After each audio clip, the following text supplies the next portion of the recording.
Well, this certainly is new. Today we're making a second Toronto Maple Leafs video because the recent episode of the 32 Thoughts podcast had just dropped, and it's got some extra tidbits that I thought were very interesting to go out there and talk about. So we're talking about two of the most expensive players on the team, and no, we're not referring to Nylander and Matthews. The other two expensive guys on the team, and some of the things that Friedman and Merrick went out there and talked about. I also wanted to refer to an episode of the DFO podcast that was talked about as well, because all of these shows on Monday morning, they came in with the hard hits. So without further ado, let's go out there and talk about this. In fact, firstly, let's start out with the DFO comments, because this is what Frank Seravalli said from earlier in today's show about Mitch Marner. I think the Toronto Maple Leafs are going to make a play, and they're going to basically back Marner into a corner over the next 3 weeks that says, Mitch, it's been great, but we're moving on, so whether it's now or 8 months from now, your time is up. And linked in the bottom is the comment in the DFO Rundown show where Seravalli says this. Essentially, the word that I saw get tossed around with this idea a lot is bullying. How the Toronto Maple Leafs are just gonna bully Mitch Marner into a corner and force him to leave. They're gonna back him up and they're gonna say, hey bud, look, you're not going further than this. You hold some power, yes, but we're the ones in charge, and we're the ones ultimately that are gonna give you that money that you're asking for. So whether it's now or later, you're gone, because you're not gonna get that money from us. And there are some replies going out there and contending with this, and asking, okay, I mean, if Marner gets that, does that make it easier for them to trade him? He's got a no-trade clause. He's got some power in this situation. What if Marner plays out 24-25 and he's, like, actually good? What if the Maple Leafs win the Stanley Cup and Marner is like the Conn Smythe winner? One of the replies goes out there and asks. If that's the case, do you still bully him? Do you still back him into a corner and force him to waive his no-trade? If that's the case, then okay. Respect to you, Brad Treliving, for really putting your foot down and saying no matter what happens, this is the outcome. I also will say that if Marner finds himself in a Conn Smythe conversation and ends up winning it in 2025, by some miracle, of course, there's no way that guy's not going to ask for like $13 million on his next contract after that. If anything, I think the Toronto Maple Leafs might be worse off for it if you were in the keep Marner camp and Marner pops off in that way in 24-25. But of course, the way Seravalli is labeling this out right now, it very much seems like Mitch Marner's time in Toronto is coming to an end, as if that surprises anybody, but the plan here for Toronto seems to be just bully the hell out of this guy and make it so that he knows he is not going to come back. Make him not believe in the Toronto Maple Leafs giving him what dollar amount he wants for next season and beyond. So, what's the inevitability there? He's going to have to get traded, and he's going to have to accept it. So, that seems like a pretty interesting idea. Honestly, it's one that I don't really vibe with. It's so different from what we're used to with the Toronto Maple Leafs, like backing him into a corner and shoving him around so that he knows that this is never going to continue in Toronto. That is so anti-Kyle Dubas and different from what we have seen out of Brad Treliving. Like, Treliving, in the ways that he had handled the Tkachuk and Gaudreau situation in Calgary, you wouldn't expect that he has it in him to quote-unquote bully a guy and really force down the hammer of his own decision-making on that situation.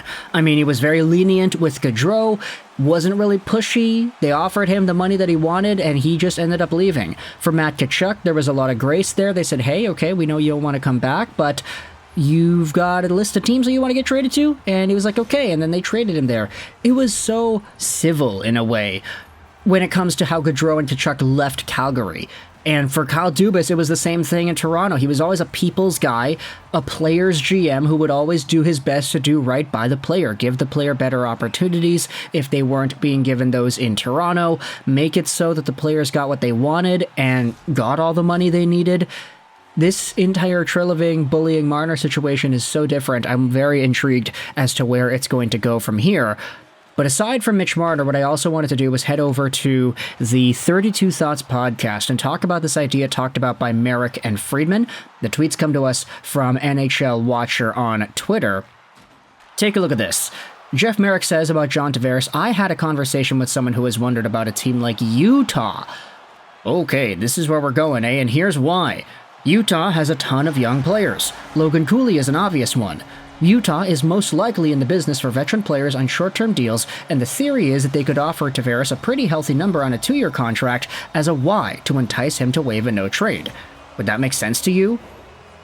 And this is one of those deals where it's like, yeah, okay, just send all of your expensive, valuable scraps over to the Utah Hockey Club because they need talent and they need to put butts in seats, and having a guy like John Tavares can do wonders. You know, honestly, it's not a terrible strategy.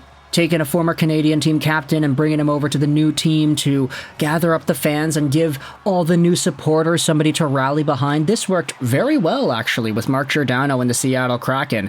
Kraken fans love this guy in their inaugural season, but of course, you know, Giordano didn't really age well in Seattle, nor is he aging well in Toronto right now. But for Johnny T, if the Utah Hockey Club is like, hey, we can give this guy some money to stick around, we're going to need to hit the cap floor anyway, and John Tavares is a solid enough human being to invest that kind of a dollar amount too, it would make sense if Johnny T was the guy they wanted to rally around and build off of, be that leadership guy to entice guys like Dylan Genther and Logan Cooley and all the other younger assets they have, form them into NHL leaders. Merrick is asking Friedman whether or not that makes sense to him, but Friedman said everything can always be made to make sense to me, but I'm under the impression that Tavares is going to play in Toronto next year. So with that in mind, it does seem like Johnny T will be sticking around in the 6, but either way, I do like this idea a lot, especially if you're combining it with the Mitch Marner thing. If the Toronto Maple Leafs go full blow up the core mode on us and they just leave Nylander and Matthews, they build the rest of the team around them and gather up $20 million to spend on other guys throughout the rest of their lineup, not just on 2 other players. If you disperse the Toronto Maple Leafs core 4 around the league, I do like the idea of Mitch Marner just getting sent to wherever he can get paid, and for Johnny T to get sent over to Utah. Heck, maybe both of those guys can go over to Utah. That'd be kind of nuts, right? Just take the entire duo and ship off $20 million worth of 2 players into the new hockey club. They'd be getting some offense from Marner, that's for sure. But then again, it does intrigue me as to where the fan base would lie with that, because if Marner is like the only guy on Utah that is producing points with Johnny T, if everybody else doesn't really do too well, then all of a sudden he's like a hero, right? Doesn't matter if he's making $11, $12, $13 million a year, he is the best player on the team.